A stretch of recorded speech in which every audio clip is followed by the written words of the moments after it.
नमस्कार, स्वागत है आपका बोलता हिमाचल पर। आज है 17 नवंबर 2023 और हिमाचल प्रदेश की आज की सबसे बड़ी खबरें हम आपके लिए लेकर आए हैं। हमेशा की तरह आप इस वीडियो को लाइक कर दीजिएगा। चैनल पर नहीं जुड़े चैनल को आप सब्सक्राइब जरूर करें। पिछले कल एक सवाल किया था आपसे कि जनसंख्या की दृष्टिगत हिमाचल प्रदेश का सबसे बड़ा जिला कौन सा है, ये आपको बताना था। तो इसका जो राइट आंसर था ऑप्शन डी कांगड़ा, जो ये बिल्कुल सही आंसर था। और बहुत से लोगों ने जो इसका आंसर है वो बिल्कुल सही दिया है। तो कांगड़ा हिमाचल प्रदेश में जनसंख्या की दृष्टिगत सबसे बड़ा जिला है। और आज का जो सवाल है आपके लिए वो ये है कि जनसंख्या की दृष्टिगत हिमाचल प्रदेश का सबसे छोटा जिला कौन सा है, ये आपको बताना है। बड़ा कांगड़ा तो छोटा कौन सा है वो आपको बताना है।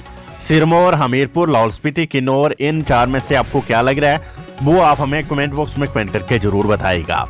साथ में इस वीडियो को भी लाइक जरूर करें। पीस है आज की सबसे बड़ी खबरें।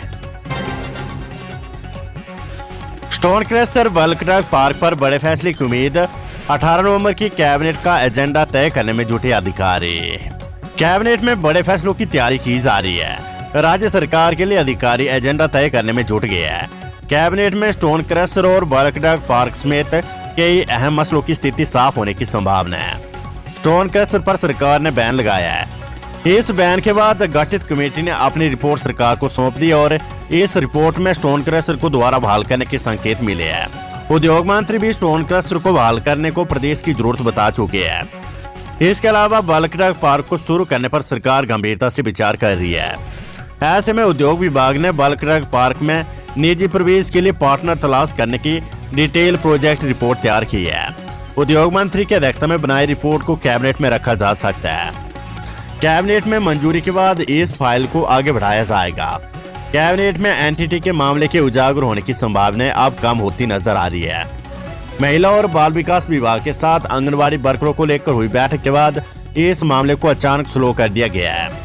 ऐसे में कैबिनेट के एजेंडे में एनटीटी को शामिल करने की संभावनाएं कम हो गई है। गौरतलब है कि मुख्यमंत्री ने दिल्ली एम्स से लौटती 18 नवंबर को कैबिनेट की बैठक बुलाई है। सरकार दिवाली के बाद कर्मचारियों को बड़ा तोहफा दे सकती है। सरकार ने 800 करोड़ रुपए के ऋण की मंजूरी ली थी और अब ये राशि सरकार के खजाने में जमा हो गई है। ये राशि मुख्यमंत्री के दिल्ली से लौटने और दिवाली से पहले ली गई थी, लेकिन कर्मचारियों को दिवाली पर महंगाई भत्ता इत्यादि देने पर फैसला नहीं हो पाया। सुप्रीम कोर्ट से junior office assistant post code 817, 556 और 447 पर फैसला आने के बावजूद अभी तक सरकार के स्तर पर आगे की कार्यवाही के लिए कोई फैसला नहीं हुआ है। कार्मिक विभाग का कहना है कि इस बारे में दिल्ली सुप्रीम कोर्ट से आधिकारिक तौर पर मिलने वाली फैसले की प्रति अभी तक नहीं आई है। पोस्ट कोड 817 के मामले में अभी पेपले की FIR भी दर्ज है, इसलिए कार्मिक विभाग को इस बारे में विजिलेंस से भी क्लियरेंस लेनी होगी। शिक्षा विभाग में 3334 पद खाली। प्रवक्ता संघ ने सरकार से सीटों को भरने की उठाई मांग। प्रदेश में उच्च शिक्षा विभाग के अधीन प्रवक्ताओं के 3334 पद रिक्त चल रहे हैं। राजकीय टीचर कला संघ प्रदेश महासचिव ने बताया कि वर्तमान में फिजिक्स के 142, केमिस्ट्री के 161, बायोलॉजी के 81, गणित के 165, इतिहास के 262, अंग्रेजी के 250, हिंदी के 283, राजनीतिक विज्ञान के 315, अर्थशास्त्र के 120, भूगोल के 40, संस्कृत के 60, समाजशास्त्र के 18, संगीत के 25, गृह विज्ञान के 4, कॉमर्स के 423, आईपी विषय के 985 पद रिक्त पड़े हैं।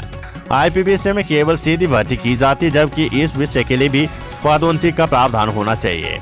इस तरह कुल 3334 रिक्त पद उपलब्ध है। इसमें से अगर आईपी यानी कंप्यूटर शिक्षक विषय को कुल पदों से निकाल दिया जाए तो 2349 पद भर्ती एवं पदोन्नति से रिक्त चल रहे हैं। रिटायर कर्मचारियों को नहीं मिली ग्रेजुएटी और लीव इनकैशमेंट, मुलाजमों में बड़ा आक्रोश है। बिजली बोर्ड से सेवानिवृत्त कर्मचारियों को ग्रेजुएटी और लीव इनकैशमेंट की अदायगी नहीं हो पा रही है। 1/1/2016 के बाद सेवानिवृत्त हुए कर्मचारियों को छठे वेतन आयोग की सिफारिशों के आधार पर संशोधित वेतनमानों के लाभ से वंचित है और इससे सेवानिवृत्त कर्मचारियों में आक्रोश बढ़ता जा रहा है। ये बात बिजली बोर्ड कर्मचारी यूनियन के पूर्व प्रदेश अध्यक्ष कुलदीप सिंह खरवाड़ा ने कही है। अमृतसर शिमला हवाई सेवा शुरू, पहले दिन 24 यात्रियों ने किया सफर। दिल्ली अमृतसर से शिमला के लिए हवाई सेवा वीरवार से शुरू होगी है। अलायंस एयर की ओर से शुरू की गई इस 42 सीटर विमान सेवा के जरिए वीरवार सुबह 6 यात्री शिमला से अमृतसर रवाना हुए। 18 यात्री अमृतसर से शिमला पहुंचे। इस विमान सेवा का संचालन हफ्ते में 3 दिन दिल्ली से शिमला, शिमला से अमृतसर, अमृतसर से वापस शिमला, शिमला से धर्मशाला और धर्मशाला से दिल्ली के लिए होगा। इस रूट पर हर मंगलवार, गुरुवार और शनिवार को फ्लाइट उड़ेगी। इस सेवा के किराए में प्रदेश सरकार की ओर से 50% अनुदान दिया जाएगा। अमृतसर से शिमला का किराया अनुदान के बाद 1999 रुपये तय किया गया है। 50% सीटों पर ही अनुदान मिलेगा, अन्य सीटों पर पूरा किराया लिया जाएगा। हाईकोर्ट ने पालमपुर के कारोबारी को उचित सुरक्षा मुहैया करवाने के दिए आदेश।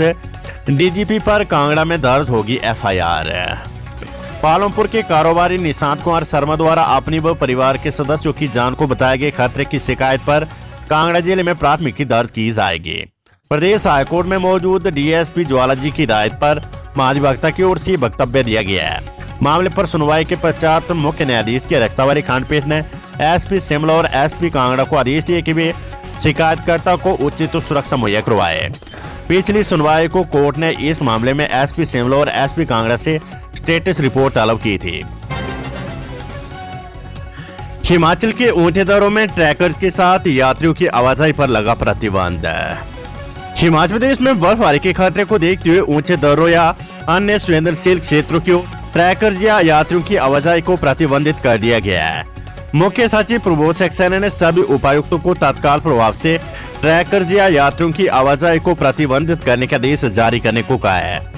इसके अलावा उन्होंने अधिकारियों को हिमस्खलन और भारी बर्फबारी वाले क्षेत्रों में मानव संसाधन, मशीनरी और अन्य आवश्यक सामग्री की अग्रिम तैनाती सुनिश्चित करने के निर्देश दिए हैं।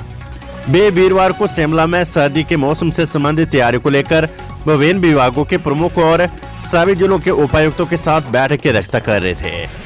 बैठक में मुख्य सचिव ने संबंधित विभागों को सड़कों का प्रभावी ढंग से रख रखाव और सड़क किनारे, नालियों और पुलियों से बर्फ हटाने, किसी भी अप्रिय घटना के मामले में तत्परता सुनिश्चित करने के लिए राज्य भर में अग्नि हाइड्रेट का एक नेटवर्क बनाने, पानी के पाइप और बिजली के खंभों के भंडारण की व्यवस्था सुनिश्चित करने के भी निर्देश दिए हैं। मुख्य सचिव ने संबंधित विभागों से जरूरत पड़ने पर जेसीबी, ट्रक और 4x4 वाहनों सहित अन्य मशीनरी किराए पर लेने की व्यवस्था करने के भी निर्देश दिए हैं।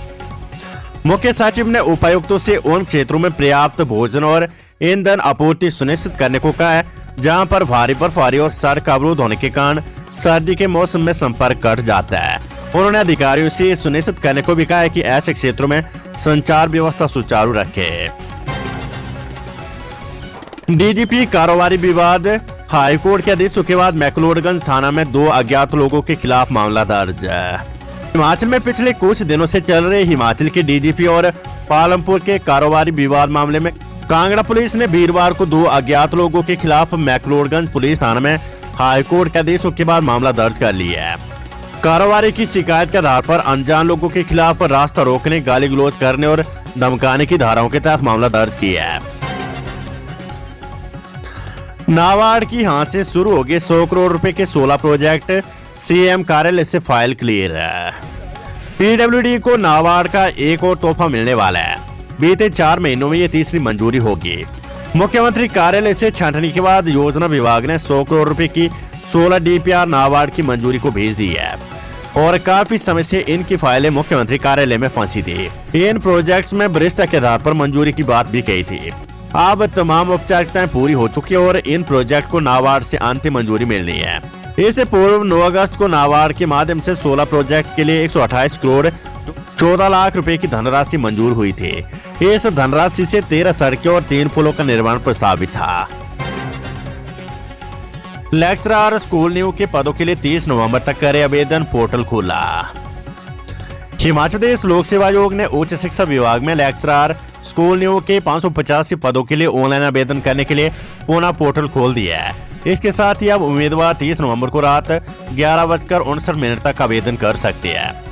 वंचित उम्मीदवारों ने लोक सेवा आयोग से उक्त पदों के लिए आवेदन करने के लिए अतिरिक्त समय देने की मांग की थी। इस मांग को देखते हुए आयोग ने आवेदन करने का समय दिया है। एचपी शिमला की ओर से स्नातकोत्तर स्तर के 4थे सेमेस्टर के अधिकतर परिणाम 13 नवंबर को घोषित करने से कई उम्मीदवार आवेदन नहीं कर पाए थे। सौर ऊर्जा परियोजनाओं की रूपरेखा जल्द तैयार करे अधिकारी, सीएम ने बैठक में दिए निर्देश।